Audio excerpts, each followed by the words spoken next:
Using tools is an indispensable part of editing. It is one of the ways in which we can fine-tune our work in the timeline. In this chapter, we will go through most of the tools used in editing, and we will also go over their shortcuts. In this chapter, we are continuing with the Placing Clips project file we left off with in the previous chapter. You can continue with your file from the end of chapter 4, or you can open up the Placing Clips project in the chapter 5 folder. After you have placed these clips in the timeline, then chances are you're going to need to do some kind of fine-tuning. That is what these tools are all about. These are your timeline editing tools. You can arrange where they are by clicking here and dragging, but I kind of like them up here. It reminds me of where the tools are in After Effects. Also, all of these tools have shortcuts assigned to them. So let's go ahead and start by going over the Selection tool. The Selection tool is the tool that you should really have selected or active all the time.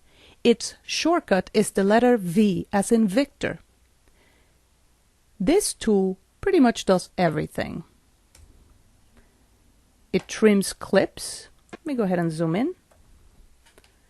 You can make clips. I'm going to go ahead and mute that audio. Notice that when I put my mouse by the end of the clip, the mouse icon changed to this square-like shape with an arrow in it. This tells me that I can drag the end of the clip left or right. So you're totally trimming the duration of your clips by using this tool. Of course, if you don't have enough frames to make the edit happen, then you won't be able to make it longer, for example. You only have as many frames as you captured. You can tell if you have more frames available to you or not, because there's a little gray wedge here at the end. That is your visual indication that this is the last frame that you have available to you. You cannot make this clip any longer. You can make it shorter though, just not longer. You can move the time position of the clip. You can make it start later or start earlier. You can change it to a different track, like if you wanted to do a picture-in-picture, for example, you would do it this way. I can now click here and make this one a little bit smaller. And I'll move it out of the way. There you go. And that's a picture-in-picture effect.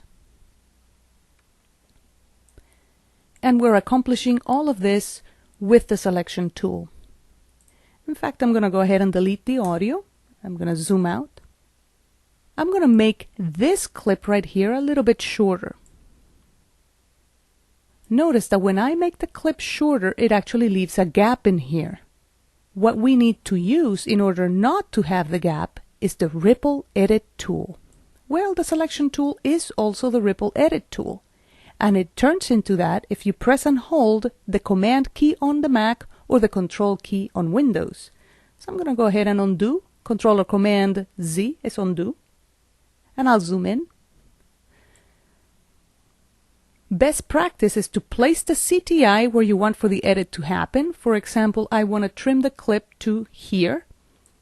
So I have my CTI right there. Snapping is on, which means that if I am close enough to where the CTI is, it's just going to snap to it. Now I'm going to press and hold the Command key, Control on Windows. Notice that my tool changes shape. It's now a little bit bolder, bulkier. I can click and drag. And now the clip that was after it just comes with it.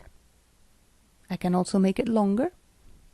And that will push this clip, or as many clips as I have to the right, actually to the right, making room for the extra frames that I need. This is known as Ripple Editing. The Selection tool is also the Insert Edit tool.